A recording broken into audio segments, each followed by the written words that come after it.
പുതിയ യൂട്യൂബേഴ്സ് ആരെങ്കിലും അത് ചെയ്തിട്ടുണ്ടെങ്കിൽ ശ്രദ്ധിച്ചാൽ മതിയായിരിക്കും. പക്ഷെ നമുക്കതിന്റെ കാരണം മനസ്സിലാക്കാൻ വേണ്ടിയിട്ട് കാണിക്കുന്ന ഒരു ടെക്നിക്കായിട്ട് യൂട്യൂബ് അത് കണക്കാക്കിയിട്ട് ആ വീഡിയോസിന് യൂട്യൂബ് ഈ രണ്ട് കാര്യങ്ങൾ നിങ്ങൾ ആരെങ്കിലും YT സ്റ്റുഡിയോയിൽ ചെയ്യുന്നുണ്ടെങ്കിൽ ദയവായിട്ട് അത് സ്റ്റോപ്പ് ചെയ്യുക. കാരണം എൻ്റെ അനുഭവമാണ് ഞാൻ ഹായ് എല്ലാവർക്കും എൻ്റെ പുതിയ വീഡിയോയിലേക്ക് സ്വാഗതം.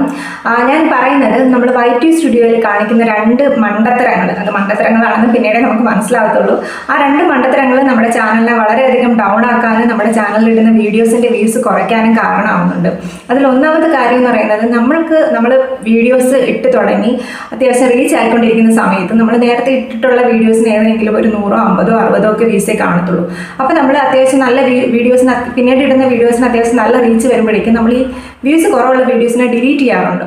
അപ്പം അത്തരത്തിൽ ഡിലീറ്റ് ചെയ്യുമ്പം പിന്നീട് ഇടുന്ന നമ്മുടെ വീഡിയോസിന് അത് വ്യൂസ് കുറയാനും അതുപോലെ തന്നെ നമ്മുടെ ചാനൽ ഡൗൺ ആവാനും കാരണമുണ്ട്. അത് നമ്മൾ അധികം ശ്രദ്ധിക്കാത്തൊരു കാര്യമാണ്. പിന്നീട് ഞാൻ ഇതിനെക്കുറിച്ച് അത്യാവശ്യം ഞാൻ ഈ കാര്യങ്ങൾ രണ്ടും, അതായത് വീഡിയോസ് ഡിലീറ്റ് ചെയ്യുന്നത് ഞാനത് ചെയ്തിട്ടുണ്ടായിരുന്നു എൻ്റെ ചാനലിൽ. അത് എൻ്റെ ചാനലിനെ ഡൗൺ ആക്കാൻ കാരണമായിട്ടുണ്ട്. അപ്പം അത് നിങ്ങളോടൊന്ന് ഷെയർ ചെയ്യണം. കാരണം ആരെങ്കിലും അത്തരത്തിൽ ചെയ്യുന്നുണ്ടെങ്കിൽ ഇനി ഒരിക്കലും ചെയ്യരുത്. നമ്മുടെ ചാനലിനെ നെഗറ്റീവായിട്ട് അത് ബാധിക്കുന്നുണ്ട്.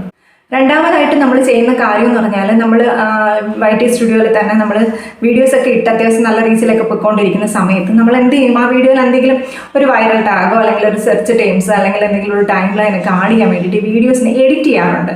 അപ്പം ഇത്തരത്തിൽ എഡിറ്റ് ചെയ്യുന്നത് നമ്മൾ വ്യൂസ് കൂട്ടാൻ വേണ്ടി ചെയ്യുന്ന കാര്യമാണ്. പക്ഷേ ഇത് നമ്മുടെ ചാനലിനെ നെഗറ്റീവായിട്ട് ബാധിക്കും. നമ്മുടെ ചാനലിൽ വീഡിയോസ്, മറ്റുള്ള വീഡിയോസ്, അതായത് അത്യാവശ്യം ഓടിക്കൊണ്ടിരിക്കുന്ന വീഡിയോസ് ഈ സമയത്ത് തന്നെ നമ്മുടെ മറ്റുള്ള വീഡിയോസ് ഏതെങ്കിലും അത്യാവശ്യം നല്ല വ്യൂസ് കിട്ടിക്കൊണ്ടിരിക്കുന്ന വീഡിയോസ് ഉണ്ടെങ്കിൽ അതിൻ്റെ പോലും റിവ്യൂസ് ഇത് കുറയ്ക്കാനായിട്ട് ഈ ഒരു കാര്യം കാരണമാവുന്നുണ്ട്. അപ്പം എന്നെ സംബന്ധിച്ച് പറയുകയാണെങ്കിൽ, ഞാനിട്ട ഒരു വീഡിയോസ്, എൻ്റെ ചാനലിൽ ഞാൻ ഇട്ട വീഡിയോസ്, ഒരു വീഡിയോ, അതായത് അതൊരു മണിക്കൂറിൽ തന്നെ ഒരു 2000 വ്യൂസ് വന്നിട്ടുണ്ട്. എനിക്ക് തോന്നുന്നു ഞാൻ ഇട്ട മറ്റ് വീഡിയോസിനെ അപേക്ഷിച്ച് ഒരു മണിക്കൂറിൽ 2000 വ്യൂസ് വരുന്നതെന്ന് പറയുന്നത് ആ ഒരു വീഡിയോ ആയിരിക്കും. പക്ഷേ ആ വീഡിയോയിൽ അപ്പം 2000 അടുപ്പിച്ച് വ്യൂസ് വന്ന സമയത്ത് ഞാൻ വിചാരിച്ചു അത്യാവശ്യം എന്തെങ്കിലും ഒരു വൈറൽ ടാഗും കൂടെ ആഡ് ചെയ്യും, അപ്പോൾ വ്യൂസ് കൂടുമല്ലോ എന്ന് വിചാരിച്ചിട്ട് ഞാൻ ആ വീഡിയോ എടുത്തു എഡിറ്റ് ചെയ്തു. പക്ഷെ അത് ഭയങ്കര ഒരു മണ്ടത്തരമായിരുന്നു. അപ്പം അത്തരത്തിൽ ഞാൻ ആ വീഡിയോ എഡിറ്റ് ചെയ്തതിന് ശേഷം ആ വീഡിയോസിന് വ്യൂസ് കൂടിയിട്ടേ ഇല്ല. ഒരു 2000, 2200 ആ വീഡിയോ ഇപ്പോഴും സ്റ്റക്കായിട്ട് കിടക്കുകയാണ്. ആ വീഡിയോ സ്റ്റക്കാവണം മാത്രമല്ല, നമ്മുടെ വേറെ ഏതെങ്കിലും വീഡിയോസ് അത്യാവശ്യം നല്ല റീച്ച് ആയിക്കൊണ്ടിരിക്കുന്ന വീഡിയോസിൻ്റെ റീച്ച് കുറയ്ക്കാനും ഇത് കാരണമാവും. അപ്പം ഇത്തരത്തിൽ ഒന്നാമത്തെ കാര്യം ഞാൻ പറഞ്ഞതുപോലെ തന്നെ നമ്മൾ ഇടുന്ന വീഡിയോസ് ഏതെങ്കിലും റീച്ച് കുറവുള്ള വീഡിയോസിനെ ഡിലീറ്റ് ചെയ്യുന്നത്. ഈ ഡിലീറ്റ് ചെയ്യുന്നതെന്ന് പറയുന്നത്, നമ്മളിപ്പം ഇടുന്ന ഒരു വീഡിയോസ് 1-2 ദിവസം കൊണ്ട് അത്യാവശ്യം നല്ല വ്യൂസ് വരണമെന്നില്ല. ചിലപ്പോൾ ഈ 1-2 ദിവസം കൊണ്ട് തന്നെ സ്റ്റക്കായി കിടക്കുന്ന വീഡിയോ 2-3 ദിവസം കഴിയുമ്പോഴേക്കും അത്യാവശ്യം നല്ല റീച്ച് ആവുന്ന വീഡിയോസ് വരും. അപ്പം നമ്മൾ ഈ 2 ദിവസം കൊണ്ട് വ്യൂസ് കുറവാണല്ലോ എന്ന് പറഞ്ഞ് ഡിലീറ്റ് ചെയ്യും. പക്ഷേ എൻ്റെ കാര്യത്തിൽ ഞാൻ ഇട്ട വീഡിയോസ് 1-2 ദിവസം അതിന് ഒരു വ്യൂസ് വളരെ കുറവായിരുന്നു. പക്ഷേ ആ 2 ദിവസം കഴിഞ്ഞതിന് ശേഷം ആ വീഡിയോസ് അത്യാവശ്യം ഒരു 15K തന്നെ വന്നിട്ടുണ്ട്. അപ്പം നമ്മൾ അതുകൊണ്ട് വ്യൂസ് കുറവാണെന്ന് വിചാരിച്ച് ഒരിക്കലും വീഡിയോസിനെ ഡിലീറ്റ് ചെയ്യാൻ പാടില്ല. വീഡിയോസ് ഡിലീറ്റ് ചെയ്യുന്നത് നമ്മുടെ ചാനലിനെ നെഗറ്റീവായിട്ട് ബാധിക്കും. വീഡിയോസ് ഡൗൺ ആവും. അതേപോലെ മറ്റ് ഓടിക്കൊണ്ടിരിക്കുന്ന ഏതെങ്കിലും വീഡിയോസ് ഉണ്ടെങ്കിൽ അതിനും റീച്ച് കിട്ടത്തില്ല.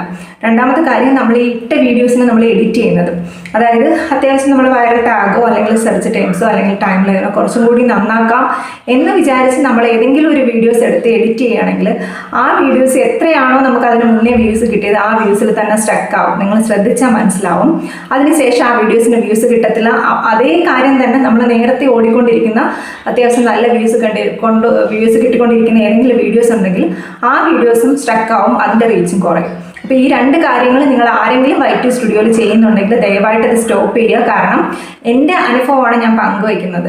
അപ്പം എന്നെ പോലുള്ള പുതിയ യൂട്യൂബേഴ്സ് കാണും, ആരെങ്കിലും ഇത്തരത്തിലുള്ള ചിന്തിച്ച്, അതായത് നമ്മുടെ വ്യൂസ് കൂട്ടാൻ വേണ്ടിയിട്ട് ഇത്തരത്തിൽ ചിന്തിച്ച് ചെയ്യുന്ന ആരെങ്കിലും ഉണ്ടെങ്കിൽ ദയവായിട്ട് സ്റ്റോപ്പ് ചെയ്യുക. കാരണം എനിക്കുണ്ടായ അനുഭവമാണ്. എൻ്റെ ചാനൽ ഇപ്പം വളരെ ഒന്ന് ഡൗൺ ആയിക്കൊണ്ടിരിക്കുകയാണ്. വ്യൂസ് അത്യാവശ്യം നല്ല വ്യൂസ് കിട്ടിക്കൊണ്ടിരുന്നതാണ്. ഈ ഒരു 2 കാര്യങ്ങൾ എനിക്ക് പറ്റിയ ഈ 2 അബദ്ധം കാരണം ഇപ്പം ഇടുന്ന വീഡിയോസിൻ്റെ വ്യൂസ് വളരെ കുറവാണ്. അപ്പം എന്നെപ്പോലെ പുതിയ യൂട്യൂബേഴ്സ് ആരെങ്കിലും അത് അറിയാതെ ചെയ്യുന്നുണ്ടെങ്കിൽ അവർക്ക് വേണ്ടിയിട്ടാണ് ഞാൻ ഈ കാര്യം ഷെയർ ചെയ്യുന്നത്. അപ്പോൾ എല്ലാവരും ഇനി അത് ശ്രദ്ധിക്കുക. Thank you.